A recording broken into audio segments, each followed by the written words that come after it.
वादा नहीं करते, वो विकास करते हैं। अभी जो भाजपा का राज था, जो भारतीय जनता पार्टी का था, उन्होंने विकास किया होगा और कौन। बाचीलाल मेड़ा जैसे वादे करके जाते हैं वो पूरे नहीं करते। टक्कर तो बराबर की ही है। खुद का विकास हो रहा है, यहाँ नगर परिषद में भी कुछ भी नहीं है।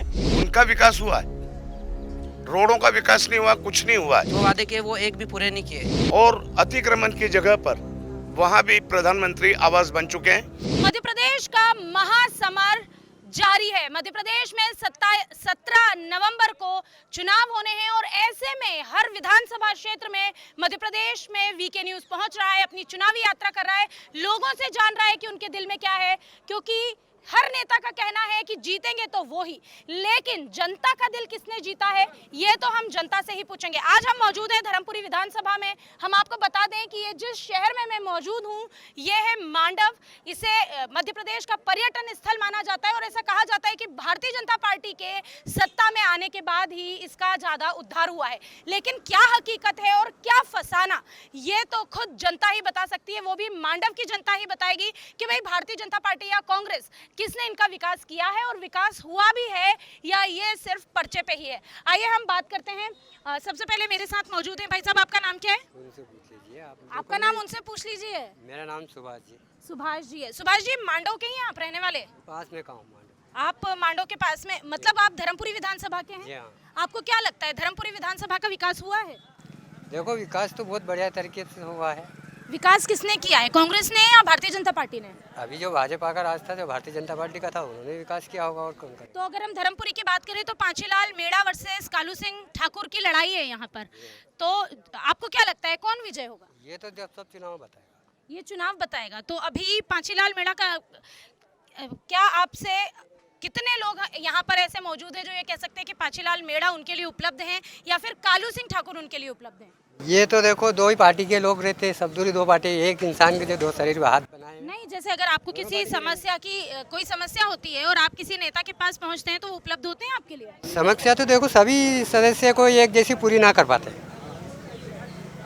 हर भले वो छोटा होगा बड़ा होगा, कोई सा भी नेता हो। अभी अगर कभी आप पहले कहते हैं कि कांग्रेस ने राज करा, बाद में कहते हैं कि भाजपा ने राज करा, तो ये एक दूसरे की समस्या तो कोई पूरी नहीं कर पाता है।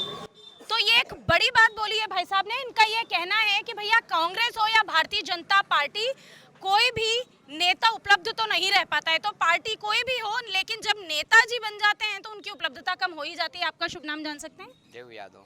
देव जी, आप ये बताइए कि धर्मपुरी विधानसभा में कालू सिंह ठाकुर और पांचीलाल मेड़ा के बीच में जो द्वंद्व है, जो महासमर जारी है, इसमें किसकी जीत हो सकती है?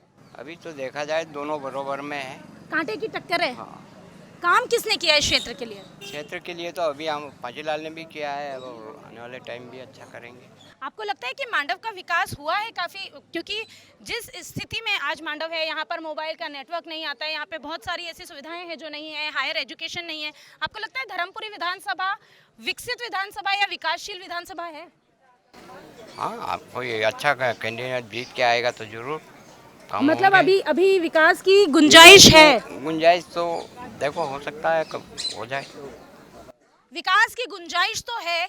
जनता कहने से डर भी जाए तो भी हम आपको बताने से नहीं डरेंगे, क्योंकि जिस क्षेत्र में हम खड़े हैं यहाँ कोई बड़ा स्कूल नहीं, कोई बड़ा कॉलेज नहीं। ये एक ऐसा पर्यटन स्थल है जहाँ लोग आते हैं, जहाँ फॉरेनर्स आते हैं, बावजूद इसके यहाँ कोई सुलभ शौचालय आसानी से उपलब्ध नहीं, और जो है भी वो स्वच्छता के दावों की पोल खोलते हैं। आइए हम बात करते हैं और जनता से। आपका शुभ नाम? भोजपाल। भोजपाल जी, क्या लगता है आपको, Congress versus BJP, Panchilal Meda versus Thakur?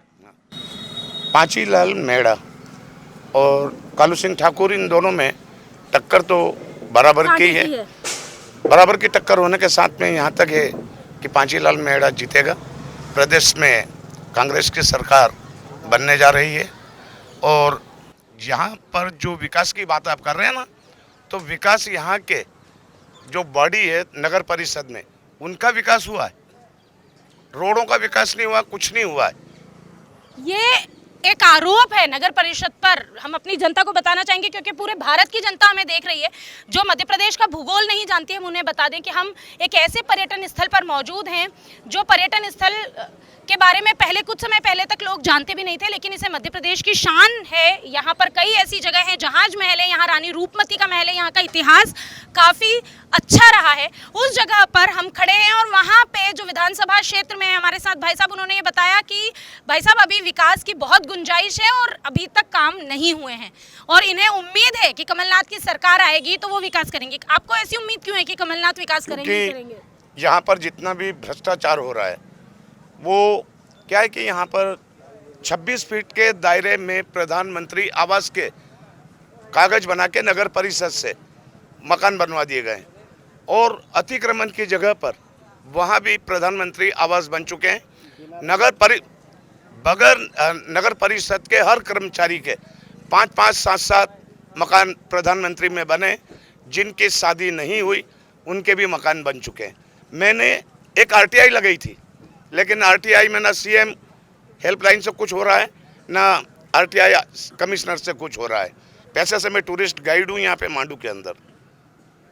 ये एक बड़ा खुलासा किया इन्होंने कि जो पीएम आवास योजना है उसमें इतनी गड़बड़ी की गई है। आपको कई बार वीके न्यूज़ पे हम ये बता चुके हैं कि सरकारें चाहे कितनी भी कोशिशें कर ले, जब तक धरातल पर काम करने वाले शुद्ध नहीं होंगे और वो साफ नहीं होंगे और वो ये कह सकते हैं हम कि वो पैसे के लालची नहीं होंगे, भ्रष्टाचारी नहीं होंगे, तब तक कोई भी योजना जनता तक नहीं पहुँच सकेगी। जैसा कि इन्होंने बताया कि नगर पालिका के कर्मचारियों के घर बन चुके हैं, लेकिन जो वाकई में पात्र हैं उनके घर अभी नहीं बने हैं, उन्हें वो जगह नहीं मिल रही है। आपका शुभ नाम भाई साहब? कपिल। कपिल जी, क्या लगता है आपको भारतीय जनता पार्टी और कांग्रेस की ये जो लड़ाई चल रही है, ये महासमर जो चल रहा है शिवराज सिंह चौहान वर्सेस कमलनाथ का, कौन जीतेगा? पहले 10 साल कमल का फूल रहा, फिर 10 साल कांग्रेस सरकार रही। विकास हुआ है, लेकिन अपना अपना खुद का जनता तो अपने मेहनत मजदूरी करके कमा खा रही है, बहुत अच्छा हो रहा है। लेकिन विकास हो रहा है सिर्फ पार्टियों का, खुद का विकास हो रहा है। यहाँ नगर परिषद में भी कुछ भी नहीं है। बिना रजिस्ट्री के कैसे उनको कुटीर मिल गया? उनके पास अगर रजिस्ट्री नहीं तो कुटीर कैसे मिल गया? कैसे बन एक गया? और सवाल है, जैसे कालू सिंह ठाकुर वर्सेस जो पांचीलाल मेड़ा की लड़ाई है, ये बड़ी दिलचस्प देखी जा रही है। बता रहे हैं कि कांटे की टक्कर है यहाँ पर। कौन इस युद्ध को जीतेगा, कौन फतेह करेगा ये किला? कालू सिंह ठाकुर जी का इंट्रोडक्शन अच्छा है, बढ़िया है, उनका कामकाज भी अच्छा है और सबसे मिलते जुलते रहते हैं, सबके दुख सुख में काम भी आते हैं। पांचीलाल मेड़ा भी बहुत मिलनसार है वैसे, लेकिन सब अपने अपने उसमें। विकास में कौन आगे है? ठाकुर धर्मपुरी क्षेत्र से विकास में भी आगे, मतलब जनता से मिलते जुलते पे रहते हैं। बहुत सारे हमारे यहाँ काम भी करवाए, तालाब भी बनवा दिया। उनका मतलब बहुत ही विकास बोलता है। मेड़ा ने 10 साल में हो गए ऐसे वादे किए धर्मपुरी क्षेत्र में कि आज तक जो वादे किए वो एक भी पूरे नहीं किए। उनको 2 बार विधायक बनते हो गए।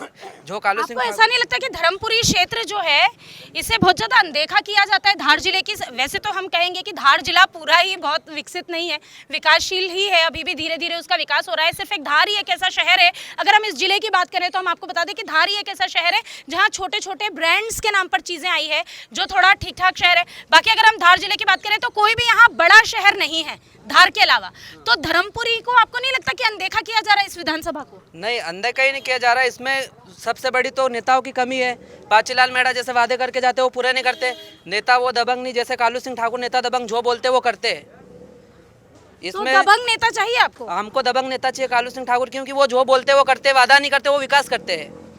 वादा नहीं करते, विकास करते हैं। आपका शुभ नाम क्या है? राम प्रसाद डावर, कंडीपुरा वार्ड क्रमांक 14 से हूँ।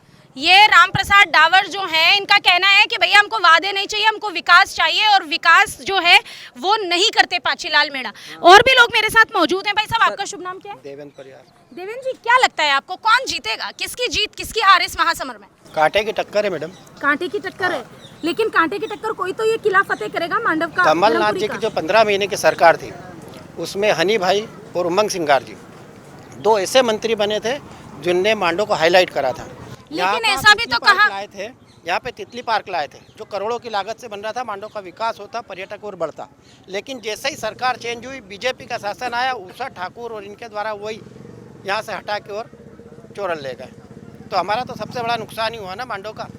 मांडव का नुकसान किया गया है भारतीय जनता पार्टी के द्वारा, ऐसा इनका कहना है। यहाँ पे एक मिनट इधर आके मुझसे बात करना चाहेंगे, तो मैं आपसे ये पूछना चाहती हूँ, आपने बताया कि मांडव का नुकसान भारतीय जनता पार्टी ने करा दिया, लेकिन उमंग सिंगार का आपने नाम लिया। उमंग सिंगार को दागी नेता कह रही है भारतीय जनता पार्टी, लगातार उन पर आरोप लगा रही है। उमंग सिंगार पे महिला उत्पीड़न का मामला दर्ज हुआ था, तो एक ऐसा नेता जिस पर केस दर्ज है, आपको लगता है वो सही है? वो सही भी है और वो बहुत ज़्यादा वोटों से जीतेंगे।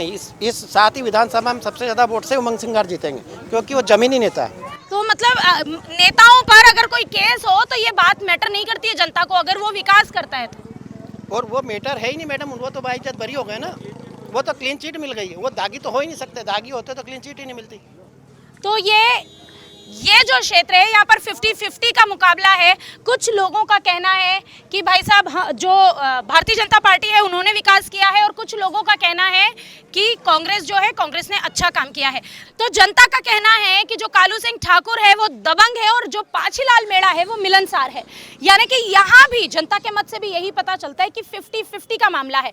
यानी कि कुछ समर्थक यहाँ पर हमारे साथ मौजूद हैं जो कांग्रेस के हैं, जो कमलनाथ को मुख्यमंत्री बनते हुए देखना चाहते हैं, और कुछ जो समर्थक हैं वो एक बार फिर से भारतीय जनता पार्टी की सरकार चाहते हैं।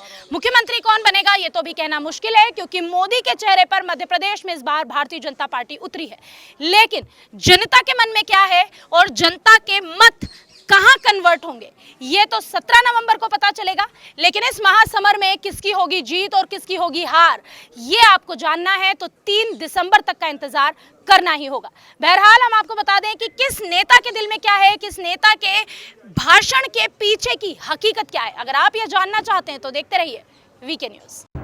वीके न्यूज मध्य प्रदेश छत्तीसगढ़, दिल बोलेगा देश सुनेगा।